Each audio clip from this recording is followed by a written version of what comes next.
Hey, welcome to a new episode of Superhero Deep Dive. As always, I am your host, Jason, and I have a pretty cool episode. This hero is Aurora from Marvel's Alpha Flight. She's pretty cool, and I'm pretty excited to share stuff about her. So, let me get the disclaimers out of the way, and we will get into it. First and foremost, it's the 9th of January at the time of the this airing, for the initial airing, I guess. I hope everyone had a great holiday. I hope everyone had a great new year. But the information is pulled from different sources across the internet, may or may not be completely complete, but they do give a really good insight on the current superhero. You can catch me every Tuesday and Thursday throughout the day on Outworld Fleet Radio. Their website is outworldfleetradio.online. You can catch me on X and Instagram under Super Deep Dive. And you can catch me on TikTok and YouTube under Superhero Deep Dive. YouTube is the absolute best place to reach out to me if you have any suggestions, if you have any comments, requests for future episodes, all that good stuff. I am all about it. I would love it if you subscribed, if you hit the notification bell, if you like the videos, all that good stuff. I post there all the time. And if you ever want to email me, you are more than welcome to email me directly at b4itall, so b4itall at yahoo.com. All right, so fun fact about superheroes in general. While most of Canada's earlier heroes were cut from the same cloth as most wartime heroes like Steve Rogers, Captain America, Alpha Flight was actually comprised of members that encompassed the whole of Canada's multicultural population. The team's full debut in Uncanny X-Men number 121 featured a roster that ranged from coast to coast, with Victor Langowski as Sasquatch, hailing from British Columbia in the West, Michael Tu Youngman as Shaman from the Tsuut'ina Nation in southern Alberta, and if I butchered that name, I apologize. Anne Mackenzie, which is Snowbird, was from the Northwest Territories, and the French-Canadian twins Jean-Paul and Jean-Marie Bouvier were from Quebec in the East. Speaking of Jean-Marie Bouvier, that is Aurora, and that is who we're talking about today. So she was born in Montreal, Quebec. She and her twin brother, Jean-Paul, were separated in infancy after their parents died. Jean-Paul was adopted by Mr. and Mrs. Louis Martin, who were cousins of his mother.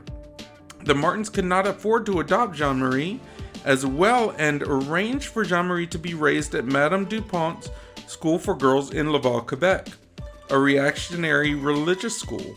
Soon afterwards, the Martins moved to northern Quebec, and they were actually, they had an accident several years later where Jean-Paul was placed in a foster home, unaware that he actually had a sister. So that's pretty crazy. Like, I didn't know they could do that. Like, if there was a twin, they could only adopt one, but you know, whatever, I guess. Sorry if I'm feeling distracted. I'm kind of like multitasking. All right.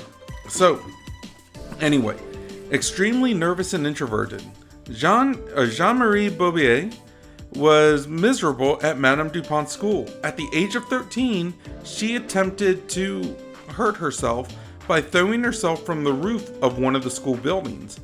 Instead of falling to her death, Bouvier discovered that she could fly at great speed.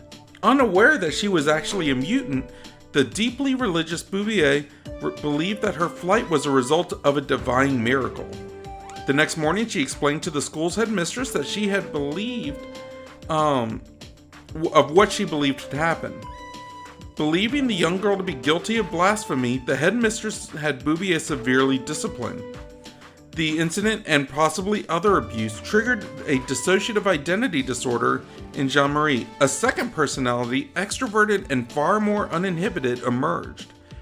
So this is like the second one in a couple weeks that I'm dealing with this. That I'm talking about this, like, other personalities. That was not planned, but that's kind of interesting. Alright, under the influence of the second personality, Boubier secretly left the school that same night. Returning 3 days later, she had no memory of where she had been or what she had done, and she was again physically punished.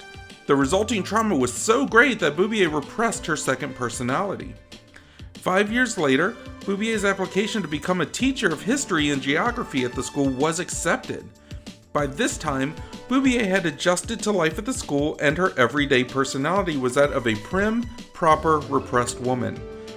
The same night that her application was accepted, her second personality re-emerged, and she left to enjoy herself in Montreal. Confronted by muggers, she knocked one unconscious by moving at superhuman speed. And this was the first time that she had actually used her superpower in about 5 years. The second mugger was halted by Wolverine, who had witnessed the attempted assault. Recognizing that Boubier had superhuman powers, Wolverine invited her to go to Ottawa to meet James MacDonald Hudson, who was organizing a team of superhuman agents for the Canadian government's Department H. Hudson accepted her as a recruit and reunited her with her brother. After a period of training, both Boubier's siblings joined the team that Hudson created, Alpha Flight, under the codenames Aurora and North Star. And I do believe that we did a deep dive on North Star as well. Let me check. I don't have it. I thought I did. Okay. Oh wait, you know what? I wasn't looking in the right section. I was looking at past episodes. Bear with me. I still don't have it. So I thought I did. I must not have. Or if I did, it's a missing episode somewhere. But they're pretty cool. They're pretty cool nonetheless. Alright. Sorry about that. Like I said, I was multitasking. I'm focused on this, but I did get distracted just then. Okay, so anyways, on Alpha Flight's first mission, Aurora aided in combating the X-Men to capture Wolverine. With North Star, she battled Deadly Ernest. She later recounted how she developed her superhuman powers and developed her Aurora personality, and how Wolverine recruited her into Alpha Flight, as well as how she met her brother North Star. Aurora later had a falling out with her brother, and upon her wish to separate herself, her powers were altered by Walter Langowski. Aurora was captured by Gilded Lily, but was rescued by Sasquatch, who began to suspect that she was manifesting a third personality, and with North Star she battled the Pink Pearl. Now, she was later temporarily cured of her multiple personalities. Alongside the X-Men and Alpha Flight, she battled Loki. She was again attacked by Gilded Lily, and Aurora was captured by Box, who had gone insane but was later rescued by Alpha Flight. Now, her name is really hard for me to pronounce. Aurora. It just sounds weird to me. It's kind of like brewery. It's very hard for me to pronounce. So I'm going to do my best, but just letting you guys know. Alright, so anyways, Aurora was captured by Box, who had gone insane. Okay. Alright, Loki deceived Aurora into believing that her mother had been an Asgardian light elf. The team brought her and North Star to the place where they once encountered a magical fire fountain, and they wanted to heal her mind and North Star's body. During a battle with Dark Elves, she cured her brother by giving him all of her light. She was carried off by the elves, but Loki, in an attempt to curry favor with those who sit above in shadow, transported her to a convent for safety, who took her in. Talisman later came to Jean-Marie at the convent and transported her to Asgard along with Persuasion, Goblin, and Laura Dean to help rescue North Star and Alfheim. He had gone to Asgard to explore their half-elf heritage, only to discover that Loki lied about it. North Star had been trapped on Asgard for months, and in battle, North Star shared the light with Aurora and restored her powers. After their battle with the sorcerer Lan, she rejoined Alpha Flight, and Aurora soon discovered that she could now generate a light that bestowed inner peace in others. With Alpha Flight and the Fantastic Four, she fought against Headlock. Headlock mentally manipulated her, causing her to revert to her original split personality, and then she took care of Headlock. She soon thereafter had a rematch with Pink Pearl, and eventually the original incarnation of Alpha Flight had disbanded. In the events leading up to her reappearance in Weapon X Volume 2, Aurora's mental health continues to deteriorate, and she is later turned into a mind-controlled agent of Weapon X. She also engages in an abusive relationship with the Weapon X director, Malcolm Colcord, who frequently hit her. Aurora manages to retaliate against her mind control by creating a third personality, or maybe in this case a fourth personality, that was unaffected by her situation. She attacks Colcord and manages to escape, and in her next appearance, Aurora's mental state becomes unstable to the point that all of her personalities agree that hurting herself is the best solution. However, she is stopped by the arrival of Northstar, who is under the control of the Children of the Vault, a mysterious group of newly emerged superhumans who seek to hurt mutants, viewing them to be their competition for dominance on the planet. One of the children, Seraphina, places the twins under their control, largely repairing Aurora's fragile psyche, boosting the twins' powers, and altering them so that they can generate not only light when in contact with each other, but heat as well. Well, alrighty then. The twins are sent on a mission to attack the X-Men and retrieve Sabretooth for the Children of the Vault. The twins are able to defeat several of the X-Men and new X-Men until Mystique is able to exploit Aurora's shattered psyche by taking on her image. Iceman manages to incapacitate Aurora while Cable subdues Northstar. The X-Men take Northstar and Aurora to the S.H.I.E.L.D. helicarrier in an attempt to fix the mental damage inflicted on the twins. Using their virtual reality equipment, the X-Men allowed the twins to relive their lives at an accelerated pace. The process was interrupted near the end of the session by Exodus, creating a telepathic connection between the twins. Using each other's emotional support, they managed to face their interpersonal turmoils and regain control of their minds. Aurora and Northstar also gain a higher level of control over their powers, which they used to save Rogue from the acolyte known as Frenzy. They later reappear in the mini-crossover series Secret Invasion X-Men, joining the X-Men when the Skrull invasion reaches San Francisco. Aurora next appears in Uncanny X-Men, having formed a snowsporting company with Northstar, called Team Northstar Extreme Snowsports. Okay, cool, I guess. Aurora appears to be living a relatively normal life since regaining control of her mind, working as the joint CEO of the company. She's contacted by Wolverine when he wishes to extend an invitation to Northstar to join X-Men on Utopia. But did they want to extend her the invitation too? Because that would just be rude. Like, where's your brother? We want to invite him to this party. She's like, well, what about me? And they're like, yeah, we know you're here. That's just rude. Alright, during one of Aurora's therapy sessions to deal with her disorder, she's given a device to wear on her head for test, when in actuality, her therapist was bribed by Norman Osborn to use it on her so he could speak with her more dark and violent personality about joining his dark X-Men. Jean-Marie, though, does not care to take orders from anyone, least of all someone who is just as broken as herself, and goes to leave, before he turns the device on her again, saying he does not take no for an answer. However, Aurora brings up another personality to combat the guards, and brings up more for each time the device is used on her. Before she is able to turn it on, Osborn himself and walk away.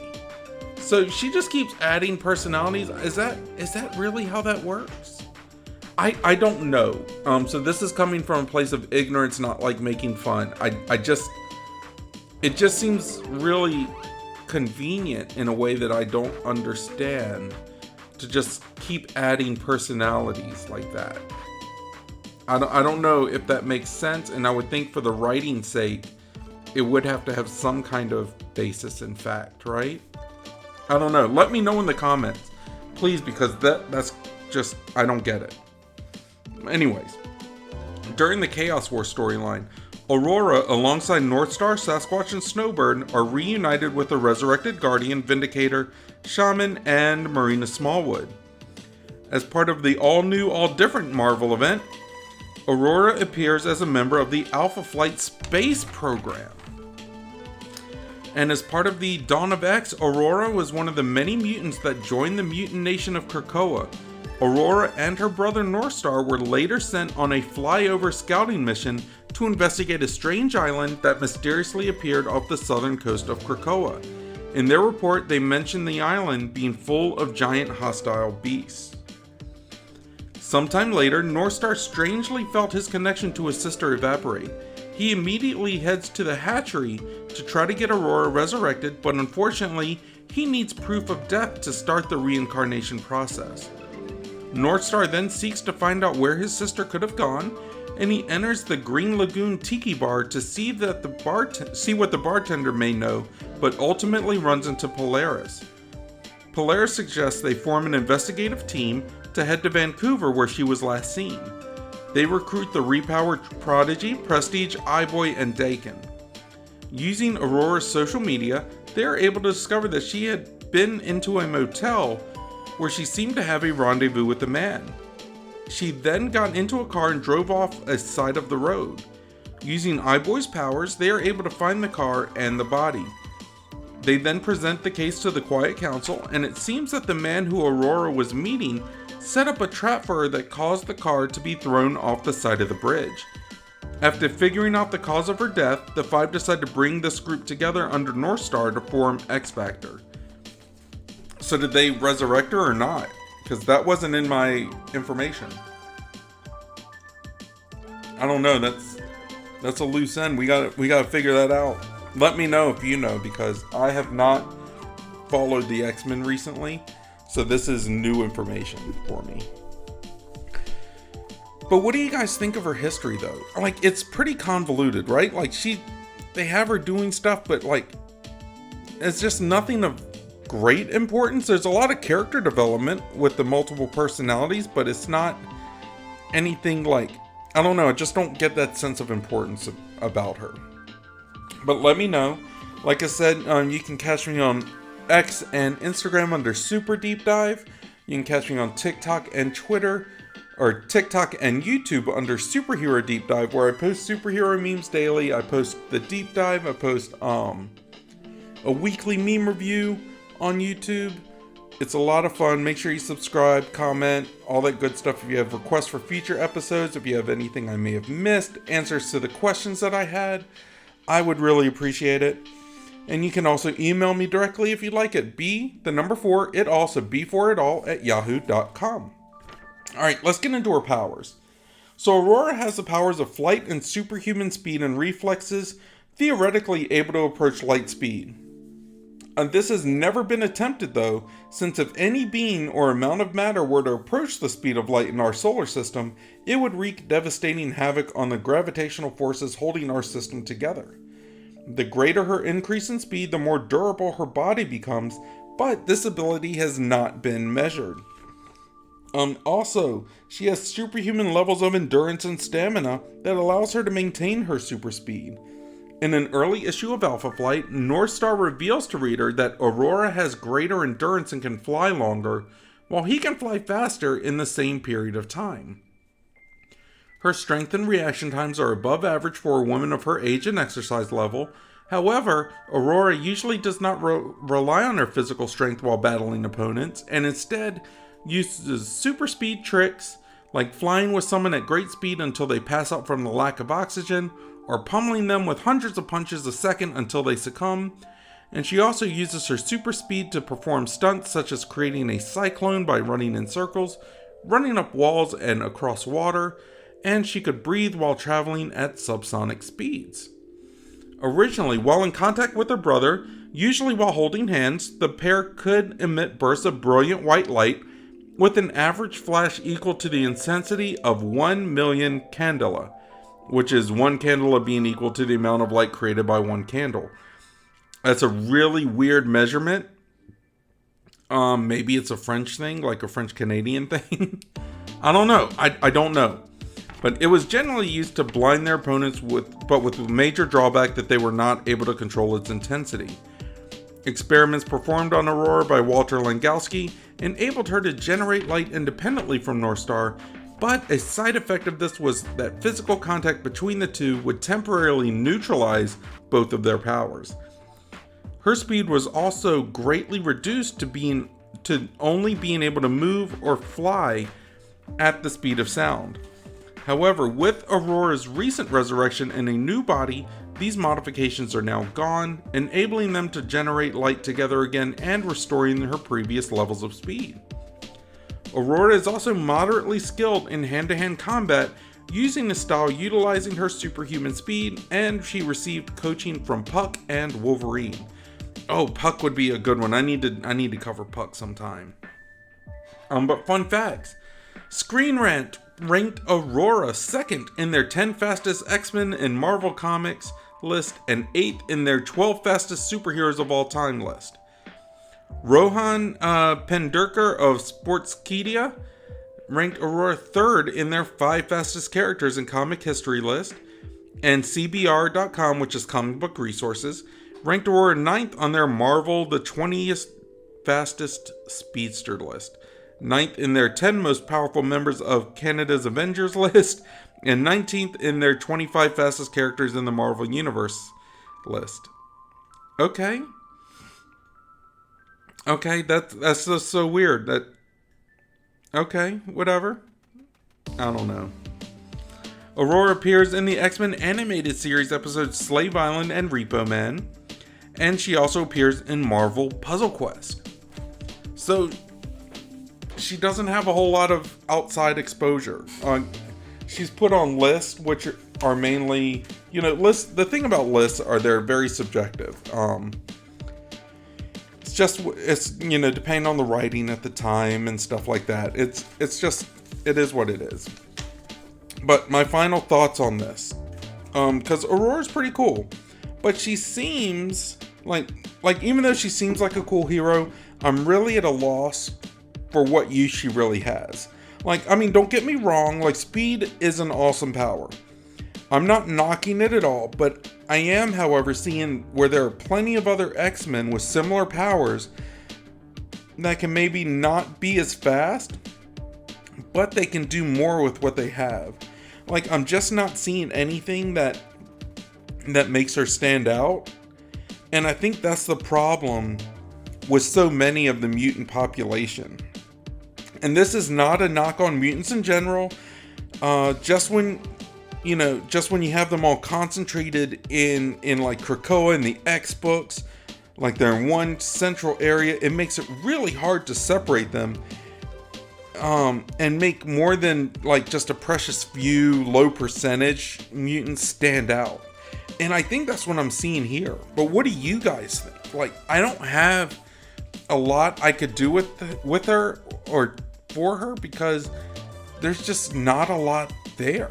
The only thing I can really see is I would see maybe her split personality just taking over and going bad, to where maybe the X-Men are having to fight her, but Northstar is there and he can't hurt his sister, he can't bring himself to do that, and he's trying to hold back the X-Men and maybe even fight off some of the X-Men that want to fight her, because he wants to redeem his sister because he loves her.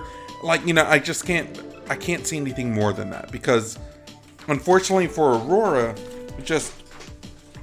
she just seems very generic. There's just not a lot that they've done with the character to really give us a lot to develop on.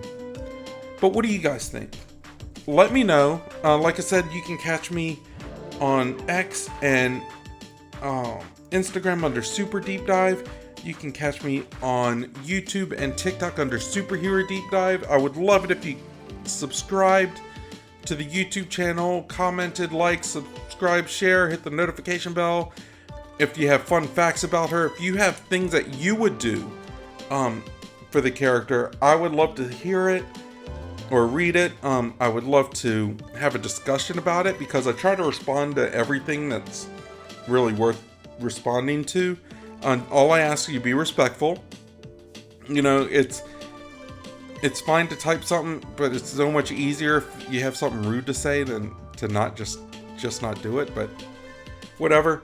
And you can always email me directly if you'd like. I love getting those. I get emails actually pretty frequently. It's B4 so B4itall at yahoo.com.